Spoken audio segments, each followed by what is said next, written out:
Alright.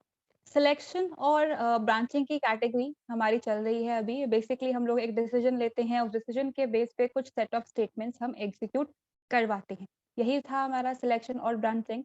अब selection और branching के अंदर मैंने कहा था कि 2 तरीके के हमारे पास में ऑप्शंस अवेलेबल हैं, 2 तरीके के कंस्ट्रक्ट होते हैं और एक होता है हमारा ऑपरेटर। तो एक कंस्ट्रक्ट, पहला कंस्ट्रक्ट दैट इज़ इफ, वो हमने कंप्लीट कर लिया है। तो आज हम सेकंड टाइप का कंस्ट्रक्ट स्टार्ट कर रहे हैं, दैट इज स्विच। अब यहाँ पे स्विच एक्चुअली में काम में कब लेना है या इसका एक्चुअल यूसेज कब निकल के आएगा?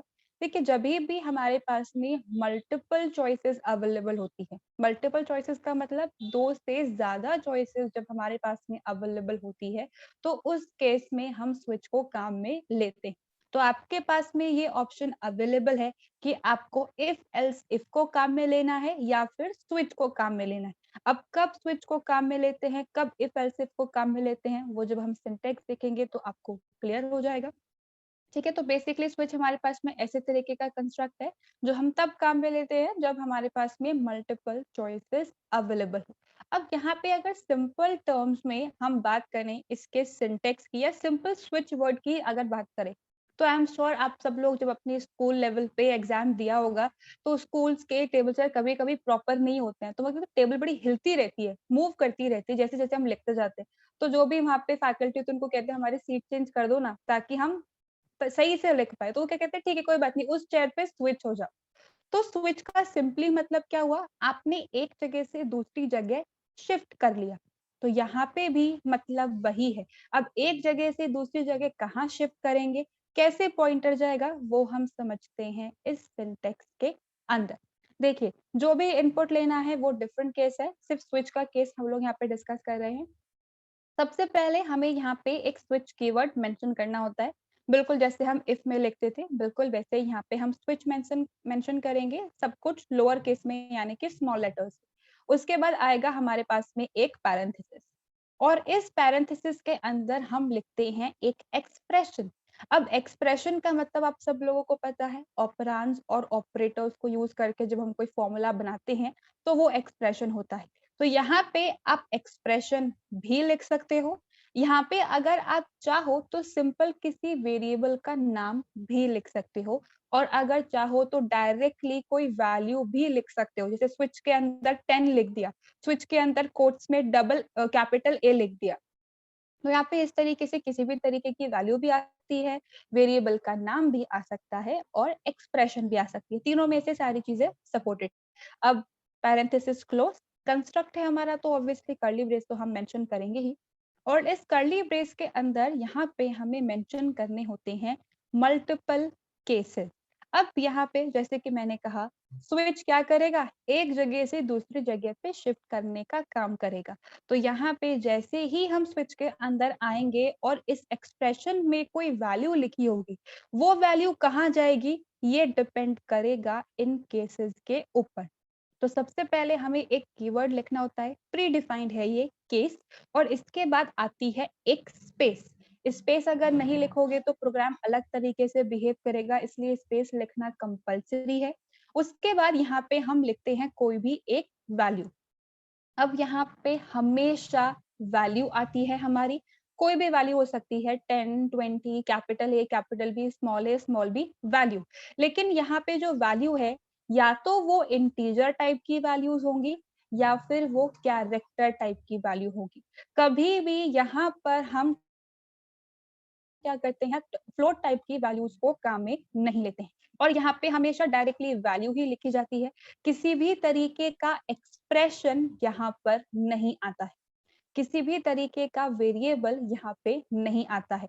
तो केस के बाद हमें हमेशा यहाँ पे कोई ना कोई वैल्यू ही स्पेसिफाई करनी है और इस वैल्यू के बाद आता है एक कोलन और कोलन के बाद हम लिखते हैं हमारा एक कोड। अब यहाँ पे ये ब्रेक क्या है, स्टेटमेंट्स क्या है, इसके बाद हम बाद में करेंगे। मान लीजिए ये है हमारा एक कोड। अब इसका मतलब क्या है, देखिए इफ के एक्सप्रेशन के ट्रू होने पे क्या होता था, इफ का ब्लॉक एग्जीक्यूट होता था। स्विच में हमने जो भी एक्सप्रेशन लिखा है, जो भी वेरिएबल या जो भी वैल्यू लिखी है, उस वैल्यू को हमें मैच करवाना होता है हर एक केस के सामने लिखी हुई वैल्यू से। मतलब यहाँ पे मैंने यूजर से इनपुट लिया है कि आप अपना डिपार्टमेंट नंबर इनपुट करिए। अगर आपका डिपार्टमेंट नंबर 10 होगा तो आपको 10% बोनस मिलेगा। आपका डिपार्टमेंट नंबर 20 होगा तो आपको 20% बोनस मिलेगा। डिपार्टमेंट नंबर 30 होगा तो 30% बोनस और बाकी सबको 5% बोनस। तो यहाँ पे हमारे पास में एक्चुअली में वैल्यू क्या है? If DPT is equals to 10 is equals to 20 is equals to 30, लेकिन यहाँ पे एक्सप्रेशन तो लिखनी नहीं है। तो जब एक्सप्रेशन नहीं लिखेंगे तो यहाँ लिखेंगे क्या? यहाँ लिखेंगे direct value, case 10, case 20, case 30, case 40 and so on, जितनी भी हमारे पास में सिचुएशंस दी गई है उतनी। तो यहाँ पे हमेशा हम डायरेक्टली वैल्यू को ही मेंशन करेंगे। अब होगा क्या, यहाँ पे आएगा हमारा डिपार्टमेंट नाम का वेरिएबल। तो यहाँ पे क्या होगा, जो डिपार्टमेंट नाम का वेरिएबल है उसके अंदर जो वैल्यू प्रेजेंट है वो वैल्यू मैच होगी यहाँ पे लिखी हुई वैल्यू से। तो जिस भी वैल्यू से ये वैल्यू मैच कर जाती है वही वाला केस हमारा एग्जीक्यूट हो जाएगा, बिल्कुल इफ एल्स इफ की तरह। अगर एक कंडीशन ट्रू होती थी तो वो वाला ब्लॉक हो जाता था, बाकी सारे नहीं होते थे। तो यहाँ पे भी वही कंसेप्ट है, जो केस का वैल्यू मैच कर जाएगा वो वाला कोड एग्जीक्यूट हो जाएगा, बाकी कोड्स नहीं चलते हैं। अब कब नहीं चलते हैं और कब चलते हैं वो हम एग्जाम्पल के थ्रू डिस्कस करेंगे। तो यहाँ पे केस वैल्यू 1 कोलन और उसका कोड, केस वैल्यू 2 कोलन और उसका कोड, and similarly case value 3, 4, 5 up till N, जितनी भी कंडीशंस हम स्पेसिफाई करनी है वो सारी हम स्पेसिफाई कर सकते हैं और कोड। अब यहाँ पे ऐसा होता है ना कि हमने इफ एल्स इफ के अंदर जो कंडीशन लिखी है उनमें से एक भी मैच नहीं किया, कुछ भी मैच नहीं किया, हम अल्टीमेटली एंड में आ गए। तो यहाँ पे जब ये वैल्यू है हमारी वो किसी से भी मैच अगर नहीं करती है तो हम कहाँ आ जाएंगे, हम आ जाएंगे डिफॉल्ट के अंदर। अब डिफॉल्ट के अंदर जो भी कुछ लिखा हुआ होगा वो एग्जीक्यूट हो जाएगा। तो डिफॉल्ट भी हमारा एक प्री डिफाइंड कीवर्ड है। डिफॉल्ट लिखेंगे, कोलन लिखेंगे और स्टेटमेंट लिख देंगे। तो मान लीजिए डिपार्टमेंट नंबर 10, 20, 30 को अलग अलग वर्किंग करवानी है, बाकी कुछ भी हो तो 40% मान लो उनको हमें बोनस प्रोवाइड करना है। तो यहाँ पे आएगा डिपार्टमेंट वेरिएबल केस 10, यानी कि अगर डिपार्टमेंट नंबर की वैल्यू 10 है, इससे मैच कर रही है तो ये वाला एग्जीक्यूट। 20 अगर डिपार्टमेंट नंबर इनपुट किया है तो वो इस केस से मैच कर रहा है तो ये वाला कोड एग्जीक्यूट।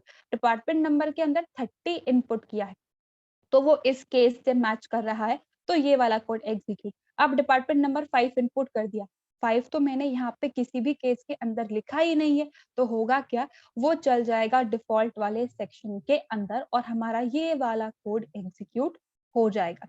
तो यहाँ पे जब मल्टीपल चॉइसेस हमारे पास में अवेलेबल हों और तब हमें क्या काम करवाना है तो उसके लिए हम इफ एल्स इफ भी काम में ले सकते हैं और हम स्विच भी काम में ले सकते हैं। अब कब कौन सा काम में लेना है, क्योंकि सारी चीजें सेम नहीं है। देखिए यहाँ पे केस के साथ में हमारे पास में एक प्रॉब्लम है। प्रॉब्लम ये है कि यहाँ पे किसी भी तरीके का एक्सप्रेशन नहीं आ सकता। यानी कि अगर मुझे ये चेक करना हो कि अगर आपकी सैलरी 5000 या उससे ज्यादा है तो इस तरीके की एक्सप्रेशन हम यहाँ पे चेक नहीं कर सकते, हमारे पास में आएगी एरर। या तो हमें यहाँ पे फिक्स वैल्यू लिखनी पड़ेगी तो ही हमारा काम होगा। ठीक है, तो ये प्रॉब्लम आती है इफ एल्स इफ और स्विच के अंदर। तो आपको ध्यान रखना है कि किस तरीके का काम करने के लिए कहा गया है। अगर ये कहा है डिपार्टमेंट नंबर का इनपुट लो और चेक कर लो और उसके अकॉर्डिंग काम करवाओ, तो चेक करो ना, 10 है, 20 है, 30 है, 40 है, फिक्स्ड वैल्यूज है। किसी भी तरीके का ग्रेटर देन लेस देन का कंसेप्ट नहीं है, एक्चुअल कंपैरिजन वहां पे नहीं हो रहा है, तो वहां पे हम स्विच को काम में लेंगे। लेकिन अगर हमारे पास में रेंज जैसा कुछ कंसेप्ट आता है तो वहां पे स्विच काम नहीं करेगा, वहां पे हमें इफ एल्स इफ को ही काम में लेना होगा। तो मल्टीपल चॉइसेस में दोनों सपोर्टेड है, डिपेंडिंग अपॉन द प्रॉब्लम आपको सिलेक्ट करना होगा कि क्या करने के लिए कहा गया है। इतनी बात सबको समझ में आई? कुछ कंफ्यूजन किसी को इसके अंदर?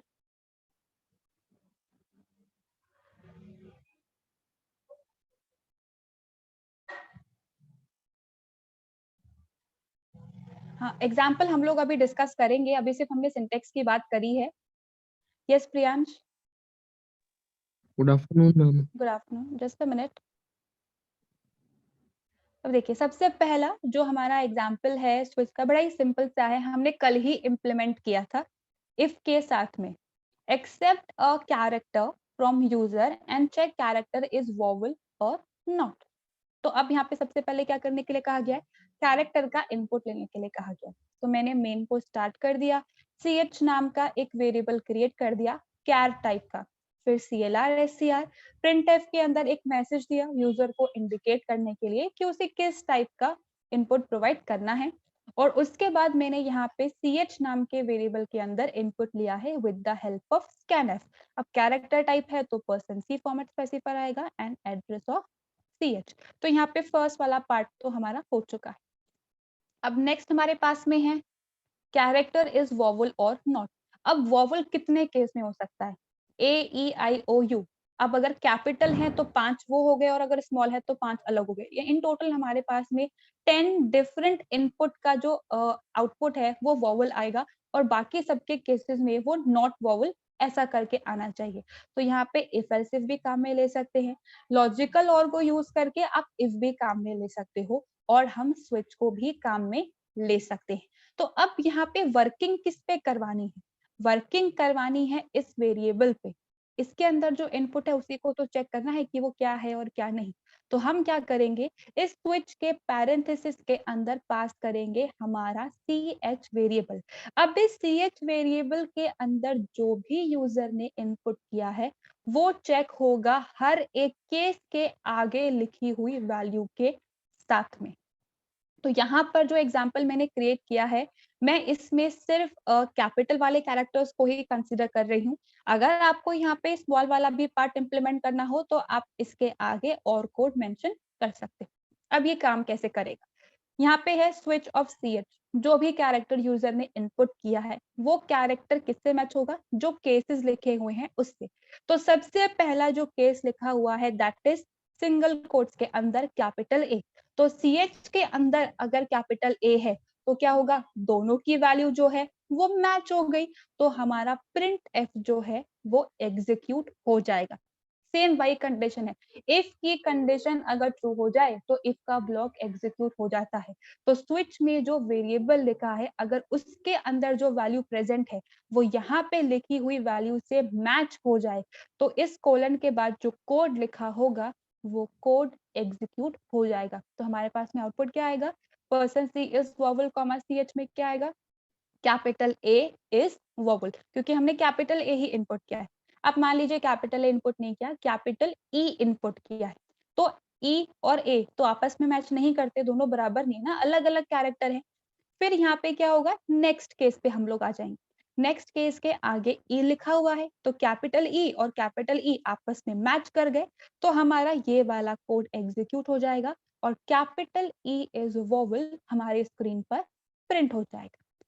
अब मान लीजिए कैपिटल ई भी नहीं है, नेक्स्ट केस में आते हैं, मान लीजिए कैपिटल ओ है इनपुट। अब नेक्स्ट केस है हमारा जहां पे मैंने लिखा है कैपिटल आई। अब ओ और आई तो आपस में बराबर है ही नहीं तो ये कोड एग्जीक्यूट नहीं होगा।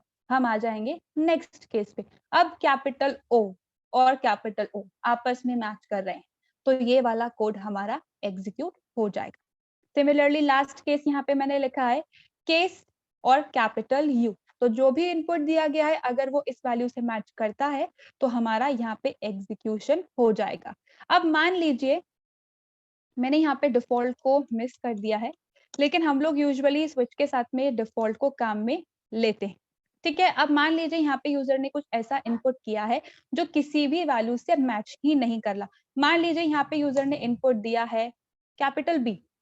ठीक है, अब कैपिटल बी ना तो ए के बराबर होता है, ना ई के बराबर होता है, ना आई के, ना ओ के, ना यू के, तो किसी के भी बराबर नहीं है। तो हम कहाँ पहुंच जाएंगे, हम पहुंच जाएंगे इस डिफॉल्ट वाले केस के अंदर और उस डिफॉल्ट वाले केस के अंदर हमें जो मैसेज देना है हम वो दे सकते हैं। तो मैंने यहाँ पर लिखा है %c इज नॉट वोवल, तो यहाँ पे हमारे पास में आउटपुट आएगा capital B is not vowel.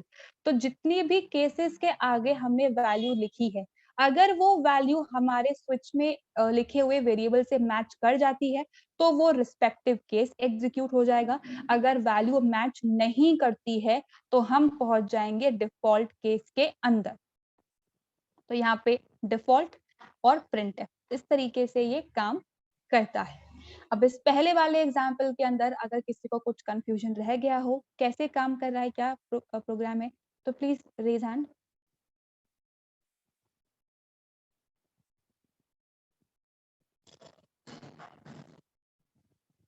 सबको क्लियर है ये वाला एग्जाम्पल? Alright, very good. अब इसका एग्जीक्यूशन एक बार देखते हैं। आउटपुट थोड़ा सा इसका अलग आता है। कैसे आता है? एक ने क्वेश्चन पूछा है कैपिटल ए की जगह अगर स्मॉल ए लिखा हो, तो यहाँ पे स्मॉल ए तो हमने मेंशन ही नहीं किया है, तो उसको चेक ही नहीं करेगा, तो ये चल जाएगा डिफॉल्ट केस के अंदर। अब वहां पे हमारा स्मॉल ए भी वॉवल होता है, लेकिन क्योंकि वो इन वैल्यूज से मैच नहीं कर रहा है, तो प्रोग्राम में तो जो लिखेंगे वही तो आउटपुट आएगा। तो यहाँ पे अगर आपको मान लीजिए कैपिटल और स्मॉल दोनों की वर्किंग इंप्लीमेंट करवानी है, तो आप यहाँ पे लिख दीजिए। इसके आगे एक और केस मेंशन कर दो, केस स्मॉल ए। कहीं पे भी आप केस लिख सकते हैं बाद में पहले, और फिर ये प्रिंटफ वाला स्टेटमेंट लिख दीजिए। तो चाहे कैपिटल ए इनपुट करो या स्मॉल ए इनपुट करो, वो मैच करेगा, तो यहाँ पे आपके पास में उसी अकॉर्डिंग आउटपुट आएगा। अभी नहीं लिखा है तो अभी तो डिफॉल्ट वाली कैटेगरी के अंदर ही वो चला जाएगा। ओके, ये है हमारे इस प्रोग्राम का फंडा। अब एक बारी टर्बो सी स्टार्ट कर लेते हैं और इसका एग्जीक्यूशन मैं आपको बता देती हूँ। ये देखिए, यहाँ पे मैंने जो प्रोग्राम है वो ऑलरेडी क्रिएट करके रखा हुआ है। आई होप सबको मैक्सिमम कंप्लीट स्क्रीन पे दिख रहा है प्रोग्राम। हैंड रेस मत करिएगा, नहीं तो जो स्क्रीन है वो उसका साइज कम हो जाएगा। देखिए, यहाँ पे प्रोग्राम जो है हमारा एग्जैक्टली वही है जैसा मैंने आपको एक्सप्लेन किया। सेम वही केसेस मैंने यहाँ पे मेंशन कर रखे हैं, डिफॉल्ट वगैरह सब मैंने यहाँ पे मेंशन कर रखा है। सेम कैपिटल वाले कैरेक्टर्स ही हैं। प्रोग्राम को कंपाइल कर लेते हैं, फिर हम इसको एग्जीक्यूट करते हैं। अब एग्जीक्यूशन में यहाँ पे आई थिंक विजिबल नहीं हो रहा है स्क्रीन में, मिनिमाइज करने पे आई होप विजिबल हो रहा होगा सबको। देखिए, मैंने यहाँ पे इनपुट दिया है अभी कैपिटल ए, कैपिटल के बजाय चलिए कोई दूसरा कैरेक्टर देते हैं। मैंने यहाँ पे दिया है कैपिटल बी। अब कैपिटल बी तो कहीं पे भी एग्जिस्ट करता ही नहीं है, तो क्या आना चाहिए? B is not a vowel. बिल्कुल सही प्रोग्राम काम किया है। अब करेक्ट इनपुट देते हैं कैपिटल ए, तो यहाँ पे क्या आना चाहिए? ए इज वॉवल हमारे पास में आउटपुट आना चाहिए। ए इज वॉवल, ये तो गड़बड़ हो गया। ए इज वॉवल हमारे पास में आउटपुट तो निकल के आ रहा है, लेकिन 1 2 3 4 5 और 6 बार हमारे पास में आउटपुट निकल के आ रहा है। 6 बार तो प्रिंट ही नहीं करवाया, एक बार ही प्रिंट करवाया, ये तो गड़बड़ कर रहा है। दोबारा से एग्जीक्यूट करते हैं। अब हम यहाँ पे इनपुट देते हैं कैपिटल ओ, ठीक है। अब अभी भी 3 बार आउटपुट दिखा रहा है, ये तो बड़ा गड़बड़ है। तो यहाँ पे इस प्रोग्राम में गड़बड़ नहीं है। गड़बड़ कहाँ पे है? हमने यहाँ पे जो इम्प्लीमेंटेशन किया है उसमें कुछ चीज मिसिंग है। मिसिंग क्या है और उसका रीजन क्या है? देखिए, जब भी हम यहाँ पे किसी भी तरीके का इनपुट देंगे और मैचिंग परफॉर्म होगी, तो मैचिंग में मान लीजिए मैंने कैपिटल ए यहाँ पे इनपुट किया है, तो कैपिटल ए इस कैपिटल ए से मैच हो गया, तो ये वाला स्टेटमेंट हमारा एग्जीक्यूट हो जाएगा। उसके बाद होता क्या है कि किसी भी तरीके के केस में मैचिंग परफॉर्म नहीं करता, और जितने भी प्रिंटफ स्कैनफ के स्टेटमेंट लिखे होंगे ना, ये सारे वन बाय वन इनपुट करने लग जाता है। तो ये प्रिंट हुआ, फिर ये प्रिंट होगा, फिर ये प्रिंट होगा, फिर ये वाला स्टेटमेंट, फिर ये वाला स्टेटमेंट, और फिर डिफॉल्ट वाला स्टेटमेंट भी प्रिंट हो जाएगा। इसी वजह से हमारे पास में 6 बार मैसेज प्रिंट होके आ रहा है। सेम गोज फॉर कैपिटल ओ। अब यहाँ पे कैपिटल ओ के केस में ये क्या कंडीशंस तो मैच ही नहीं हुई, ये 3 वैल्यूज तो मैच ही नहीं हुई, लेकिन ये वैल्यू मैच हो गई, तो ये वाला प्रिंट एफ हमारा चल गया। उसके बाद के केसेस को क्या करेगा? चेक ही नहीं करेगा और सारे प्रिंट एफ को एग्जीक्यूट करता जाएगा। तो अब यहाँ पे जब भी हमारे पास में कुछ इस तरीके की प्रॉब्लम आए, तो सोल्यूशन है हमारे पास में ब्रेक कीवर्ड। ब्रेक एक प्री डिफाइंड कीवर्ड है, ठीक है, जिसे हम काम में लेते हैं हर एक केस को टर्मिनेट करने के लिए, हर एक केस को स्टॉप करने के लिए। अब स्टॉप करने से मतलब क्या है, या ब्रेक का सिंपली मतलब क्या है? ब्रेक का सिंपली मतलब क्या होता है? चीजों को तोड़ना। तो यहाँ पे भी मतलब वही है। आपने स्टेटमेंट एग्जीक्यूट कर दिया वैल्यू के मैच होने पर, अब बाकी को क्यों देखना, डायरेक्टली प्रोग्राम से बाहर निकल जाओ। तो यहाँ पे जैसे ही हमारा कैपिटल ए और कैपिटल ए आपस में मैच करेगा, प्रिंट एफ का स्टेटमेंट एग्जीक्यूट होगा, और ब्रेक की हेल्प से हमारा प्रोग्राम यहीं पे जो स्विच का ब्लॉक है वो यहीं पे ब्रेक हो जाएगा, और हम आ जाएंगे इस कर्ली ब्रेस के स्टेटमेंट के बाद में। तो इसी वजह से यहाँ पे हर एक केस के साथ में ब्रेक को काम में लिया जाता है, क्योंकि अगर ब्रेक को काम में नहीं लेते तो किसी एक के कंडीशन के ट्रू होने पर बाकी सारे जो हमारे पास में केसेस होते हैं ना, वो अपने आप चल जाते। तो यहाँ पे हर एक केस के साथ में आपको ब्रेक मेंशन करना पड़ेगा। अब जो कंडीशन मैच होगी वो एग्जीक्यूट होगा, जो नहीं मैच होगा वो डिफ़ॉल्ट में चला जाएगा। फिर से एक बार प्रोग्राम को कंपाइल कर लेते हैं और एग्जीक्यूट। अब फिर से मैंने दिया है कैपिटल ए, तो अब 6 बारी नहीं, सिर्फ 1 बारी हमारा आउटपुट आएगा।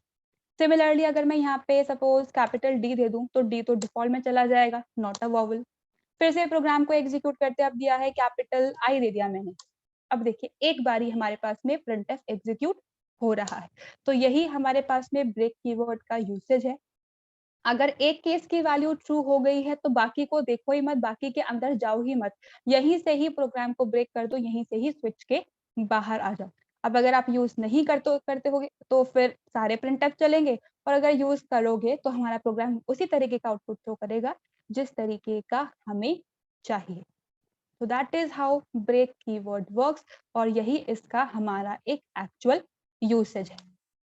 अब यहाँ पर मेरे पहला वाला प्रोग्राम जो आप लोग को बताया वो भी मैंने मेंशन किया है, और साथ-साथ में मैंने यहाँ पे और करके सेकंड वाला सॉल्यूशन जो अभी आपको बताया वो भी मेंशन कर दिया है। अब क्यों सेकंड वाले को काम में ले रहे हैं उसका रीज़न मैंने अभी आपको बताया। इसमें किसी को कुछ कन्फ्यूजन? अब पहले तो प्रॉब्लम, उसके बाद में सॉल्यूशन, ठीक है? सेम प्रोग्राम है, मैंने इस सेम प्रोग्राम को 3 अलग तरीके से मेंशन किया है। अब क्यों अलग तरीके से मेंशन किया है? देखिए यहाँ पे तो ब्रेक का यूसेज मैंने आपको बता दिया कि ब्रेक नहीं काम में लेंगे तो क्या गड़बड़ आएगी। अब ब्रेक को काम में ले लिया तो भी देखिए हमारे पास में एक प्रॉब्लम है। प्रॉब्लम क्या है? मुझे एक ही काम करवाना है, चाहे ए आए, चाहे ई आए, चाहे आई आए, चाहे ओ आए, चाहे यू आए, मुझे सब में एक ही काम करवाना है। सारे स्टेटमेंट सेम है, तो जब सारे केसेस पर एक ही काम करवाना है तो बारी-बारी क्यों लिखे स्टेटमेंट? ऐसा नहीं हो सकता कि एक बार ही लिख दो और हमारा काम हो जाए। तो बिल्कुल, ऐसा भी हम लोग कर सकते हैं। तो इस प्रोग्राम को करने का एक और तरीका है ये। लेकिन उससे पहले देखिए, जैसे कि मैंने कहा मल्टीपल टाइम्स रिपीट करना पड़ रहा है, एक बार ही लिखे तो कितना अच्छा हो, हमारा कितना मेहनत बच जाएगा। तो ये है उस प्रोग्राम का एक और शॉर्टर वर्ज़न। देखिए वेरिएबल का डिक्लेरेशन और उसका इनपुट तो वही का वही रहेगा। स्विच में जो वेरिएबल पास कर रहे हैं वो भी वही रहेगा, क्योंकि वर्किंग अल्टीमेटली इसी पे करवानी है। अब डिफरेंस आएगा सिर्फ हमारे केसेस के अंदर। Case A, case E, case I, case O and case U. इनमें से यूजर अगर कुछ भी इनपुट करता है तो क्या करवाना है? हमें यहाँ पे प्रिंट एफ में लिखना है कि वो कैरेक्टर एक वोवेल है। तो हम क्या कर सकते हैं, सारे केसेस को एक साथ मेंशन कर सकते हैं प्रॉपर उसी सिंटेक्स के साथ में जैसे नॉवल में मेंशन करते हैं। केस तो उसकी वैल्यू फॉलोड बाय कोलन, और उसके बाद जो स्टेटमेंट एग्जीक्यूट करवाना है वो स्टेटमेंट फॉलोड बाय हमारा ब्रेक कीवर्ड, क्योंकि अगर ब्रेक नहीं लिखा होगा तो फिर डिफॉल्ट वाला स्टेटमेंट भी हमारा चलेगा। तो अब यहाँ पे चाहे हम कैपिटल ए इनपुट करें, चाहे कैपिटल आई इनपुट करें, चाहे कैपिटल यू इनपुट करें, एक ही प्रिंटफ के थ्रू हमारा सारा काम हो जाएगा। किसी भी तरीके का लॉजिकल और logical and plus minus operators यहाँ पे काम में नहीं लेने हैं। मैं फिर से बोल रही हूँ, यहाँ पे एक्सप्रेशंस नहीं आते हैं। या तो यहाँ पे आता है हमारे पास में किसी तरीके का इंटीजर वैल्यू, या फिर आता है किसी तरीके का कैरेक्टर। तो यहाँ पे जो भी कैरेक्टर इनपुट होगा वो जिस भी केस से मैच करेगा, अगर मैच कर गया है तो यहाँ पे स्टेटमेंट तो देखिए लिखे नहीं, स्टेटमेंट तो एंड में लिखे हुए, तो ये स्टेटमेंट हमारा एग्जीक्यूट हो जाएगा और ब्रेक की हेल्प से हम पहुंच जाएंगे बाहर। अब इनके अलावा अगर कुछ इनपुट किया है, जस्ट अ मिनट,